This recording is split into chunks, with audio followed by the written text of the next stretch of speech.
In 2017, hip hop officially passed rock to become the most popular genre in America. I have been listening to the genre since around 2015, and today, it's just about all I listen to. In this presentation, I'll be giving you guys a brief history of how the genre has developed and gained popularity in the last 10 years. For me to explain recent hip hop history, I must first explain how subgenres develop within the genre as a whole. There are a couple cities that are hip hop powerhouses since 2010, and each has their own blend of hip hop. As the subgenres develop, they mix with other cities and new subgenres are born. First, let's go to our local hip hop powerhouse, Chicago, Illinois. Most notable about Chicago is the development of a subgenre known as drill, which formally rose to nationwide recognition with Chief Keef's album Finally Rich in 2012. This genre is characterized by dark, violent, nihilistic lyrical content and ominous trap-influenced beats, according to Wikipedia at least. This style came to define Chicago and still reigns supreme today. Chief Keef came to define what being a real rapper meant in the first 5 years of the 2010s. With more arrests on his record than his total amount of proper records, numerous gunshot wounds, and multiple members of his record label being murdered by rival gangs, he became the poster boy for real rap. This set an unfortunate precedent, requiring aspiring artists to have a criminal record to even be considered by the industry. As Chief Keef was to Chicago in defining its style, Gucci Mane was to Atlanta for the style of hip-hop it currently has, trap music. According to Wikipedia, trap music is characterized by synthesized drums, tuned kick drums with a long decay, otherwise known as 808s, atmospheric synths, and lyrical content that often focuses on drug use and urban violence. Gucci Mane has a long criminal history, but most memorable in hip-hop culture was his 2014 arrest. He was convicted of aggravated assault on a fan at one of his shows, ultimately being sentenced to 2 years. With this, the Free movement began in hip-hop. Many artists and fans were posting Free Gucci on social media and stating in interviews, not really considering that he had indeed broken the law. While Gucci Mane was imprisoned, two other Atlanta rap groups, or rappers more so, rose to prominence: the Migos and Future. The Migos popularized mumble rap, a form of trap music defined by the difficult to understand lyrics as if the artists are mumbling. Like the Migos, Future hails from Atlanta and formulated his own kind of trap music. He found success by being similar to the Migos in production, but more coherent and creative when generating flows. He has had several record-breaking albums, and has helped set Atlanta as the leading city in the rap game. Unlike Gucci Mane and the Migos, Future has not garnered a criminal record since he came into the public eye in 2014. Bobby Shmurda had one big hit song and carried a gangster rap persona. He was arrested and convicted in late 2014 for conspiracy and weapon possession charges and allegedly ran a gang in Brooklyn, although that was never proven.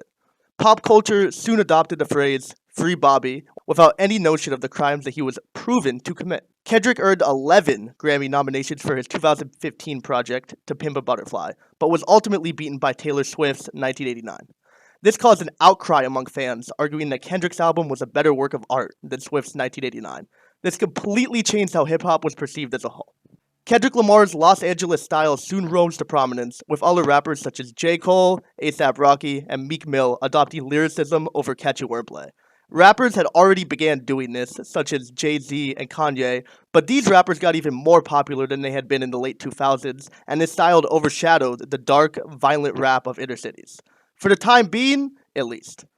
Kendrick even won a Pulitzer Prize for his 2018 album, showing that this movement is very alive. In 2016, a new player came to the front lines, Travis Scott. Travis utilized auto-tune to transform lyricism popularized by Kendrick to a more catchy, more pop-like style in his album Birds in the Trap Sing McKnight. His style fermented over the next couple years, culminating in Astroworld, which broke numerous sales records and practically defined the genre in 2018 and 2019. When a poppy form of lyricism sprang up in late 2016, rappers in 2017 and 18 adopted this style and moved hip-hop as a whole to a more melodic genre. Verses in quick succession and high-tempo beats still define the genre, but melodic choruses and singing, particularly by the same artist as on the verses, became popularized by those such as Lil Uzi Vert, XXXTentacion, and Juice WRLD. With the work of Kendrick and those who adopted his style, rappers did not exclusively have to be violent, criminal record-ridden, and hard anymore. The industry was willing to invest in artists that did not have these tenets, given that consumers would actually listen to them now. While these hard rappers did prevail, they did not dominate the industry as in previous years. In 2017, something magical happened. Rap finally surpassed rock and pop to become the #1 genre in the United States. This can be largely attributed to rappers calming down and no longer solely representing gangster values. The consumer base increased as a result of this, and the genre benefited financially. To this day, hip hop is still the number one genre in the United States. In 2018, all the relevant artists in the game specialized in rap that can be largely characterized as melodic but lyrical, with many new rappers emerging such as Lil Tecca, Lil Pump, and JID. These new artists, along with those before them, all took a melodic approach to their work in this period. It's important to note that while this could have been a permanent change in the genre, combining pop and hip hop, it was not. Gangster rap has begun to re-emerge, although certainly less than in pre-2015 years. The Baby, on the screen now, is a great example of this, propelled to fame in North Carolina after getting into a gunfight inside a Walmart and winning the criminal trial where he claimed self-defense.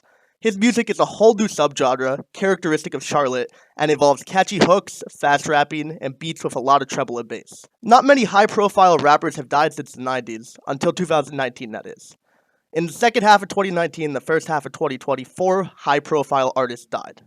Some were murdered, some overdosed, and some committed suicide. It is unfortunate that this continues to happen within the genre, and these deaths have brought an awareness to all artists in hip-hop that they need to be more cognizant of their actions. Rap in 2020 involves The Baby, Lil Baby, Moneybagg Yo, Ian Dior, among many others. These rappers carry the legacies of their cities from the 2012-2014 era, but also are heavily involved in both lyricism and flow, and are certainly more melodic than those that came before them. These rappers tout about how real they are, showing that a certain re-emergence of gangster rap is occurring, yet this time, consumers are fine with it. Without listening to these artists, it is hard to convey the points I have made throughout this presentation. I recommend listening to some of the artists I have outlined to see if you can hear a style similarity between their songs and their peers from their respective cities, and differences between artists of different locations and times within the decade. I certainly hope you enjoyed the presentation and learned more about the genre. Thank you.